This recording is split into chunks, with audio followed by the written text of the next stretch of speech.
Now, my next guest is going to tell us about Bitcoin versus gold. Worked his way through college at Brigham Young. Has a PhD in economics from George Washington University. Prolific author. Books include A Vietnamese Waltz Down Wall Street, Maxims of Wall Street, Investing in One Lesson, Econopower. He also began writing a personal e-letter called The Worldly Philosophers back in 2007. Today he writes a weekly e-letter called Skousen Cafe. He also is the founder and producer of Freedom Fest. It's the annual conference held sometimes in Vegas. This year it's going to be held in South Dakota. Please welcome back to the program, Presidential Fellow of Chapman University, economist Mark Skousen. Mark, always nice to hear from you. Larry, it's a pleasure, and we're really looking forward to having you in South Dakota. You belong on Mount Rushmore, but you have to be dead to be on Mount Rushmore, so we're not going to do that. You know, Mark, I have never been to Mount Rushmore. I've been through South Dakota, never stopped there. I'm looking forward to it. Oh, yeah, it's very exciting. I mean, it's breathtaking to see it, and we're really surprised how many people have never been to Mount Rushmore, so you're going to be leading a big crowd of a couple thousand people to go see it. I mean, it's pretty cool. Well, Mark, I'm looking forward to seeing you this summer, and I want to talk to you though about Bitcoin versus gold versus. Well, first of all, let me back up. I'm looking at all this quantitative easing, Mark, and it just seems to me we're just printing money, and I keep waiting for the inflation. I've had several economists on, one of whom is the economist from UCLA, Leo Haney, and I know you know him, and he keeps telling me that the inflation, A, is already here, it's just being understated, and B, it's coming big time. We just don't know when. Yeah, I think the problem is they measure inflation with a very narrow definition of consumer price index, the CPI.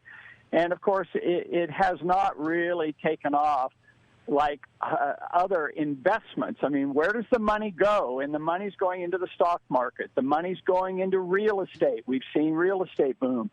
The money is going into Bitcoin. Why? Because these are inflation hedges.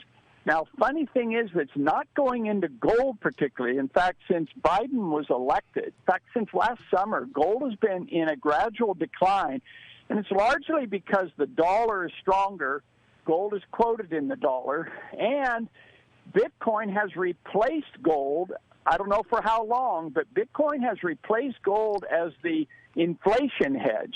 And it's a very exciting thing that is happening. This is a new thing, and I'm really glad you're having me on to talk about Bitcoin because I understand you haven't really talked about it before to listeners, but it's the next money. It's a very exciting concept, and I think your listeners really need to know more about it. Mark Skousen is my guest. Mark, you watch movies in the future and people just wave something over something and it's paid for. Nobody has any paper money. I have not been to Japan, but I'm told that that's pretty much what the Japanese economy is. The economy in Singapore, literally kids or people just aren't not using money. They're using, cloud money. So my question is, explain to us where the dollar is going to go. Someday, are we just not going to use dollars? Forget about Bitcoin and gold. Sooner or later, are dollars, just because they're inconvenient, going to be gone? Well, I'll tell you a great quote from Ludwig von Mises, who actually said this in L.A. at a conference back in 1961. He says, government is the only agency that can take a valuable commodity like paper, slap some ink on it, and make it totally worthless. Now, of course, it's going to take a while for that to happen because the government is irresponsibly printing too much money. I mean, the money supply increased 26% in the last year. That's the highest inflation of the money supply since 1943 at the beginning or in the middle of World War II. And I see no end to it, especially with the Democrats in office.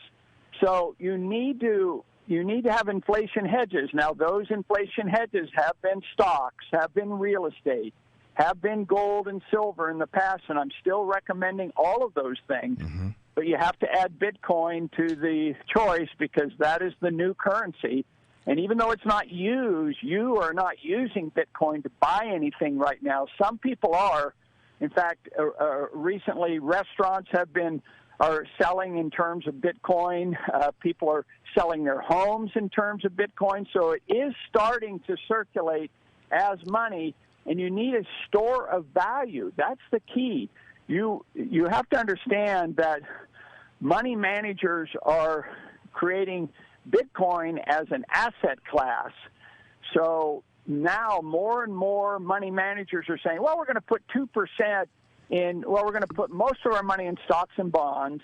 We're going to put some money in real estate and real estate investment trusts, but we're also going to put some money in Bitcoin. And that's why it is taking off, and it's the next inflation hedge. Okay. So I like it better than gold right now, but okay. You do not want to sell your gold for sure. Okay, my guest is economist Mark Skousen. Okay, now you've explained to us that it's possibly the wave of the future, but you haven't explained to us what Bitcoin is. You have 3 minutes. What is Bitcoin?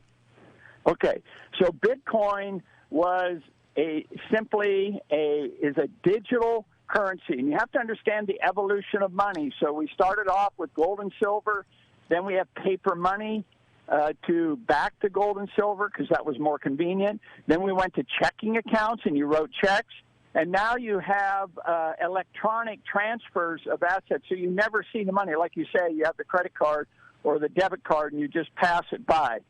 So Bitcoin is not the dollar. It's an alternative to the dollar, and it's much more, it's like gold. It's extremely limited. You can only mint 21 million Bitcoins.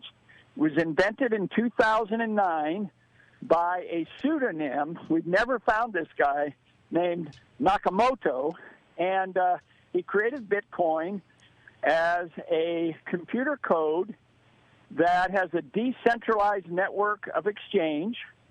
So it's in the cloud. It's kept, the numbers are kept severely limited. You're only limited to 21 million Bitcoin, and they've already minted 19 million of these, so that's all there is circulating. And it's extremely hard to mine Bitcoin. To create a Bitcoin requires a lot of energy. It's a computer process that you go through that requires a lot of work, uses up a lot of electricity. Okay, Mark, we're going to take a break right now. When we come back, I want you to explain to people how they purchase Bitcoin. How do you invest in Bitcoin? Mark Skousen, Presidential Fellow, Chapter University, producer of Freedom Fest. I'm Larry Elder.